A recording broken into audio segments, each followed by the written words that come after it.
बालेश्वर जिला सिमुलिया थाना झिंकिरिया पंचायत गगनधूली गाँवर जड़े व्यक्ति पायखाना टांकी काम करुवा बेले 3 श्रमिकों मृत्यु।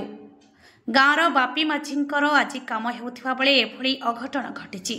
तेबे पायखाना टांकी काम करुवा बेले सेठारे विद्युत संयोग करी काम करुथिले, तेणु 3 जण श्रमिक विद्युत आघात शिकार होते। तेबे घटनास्थल में जड़े श्रमिकों मृत्यु हो जाइथिबा बेले अन्य 2 जण भद्रक मेडिकल रे मृत्युवरण करथिले। सेमाने हेउचंती बाबाजी माझी और बापी माझी होइथिबा बेले अन्य जनक हेला नरहरी बेहेरा।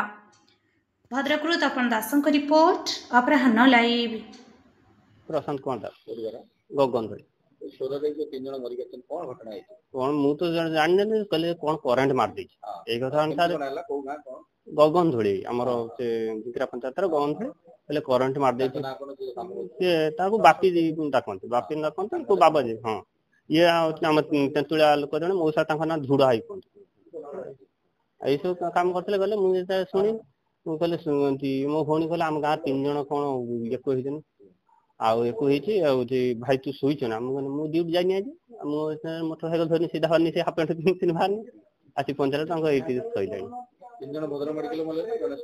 मुझे ये आसिक देखला आम सांग जन देखिक पलैला कहला मुझे शई पानी ये आसिक पहुंचला ये मैंने सब आसते बोधे ना से केमी हम घर कम कर कौन कर अनुसार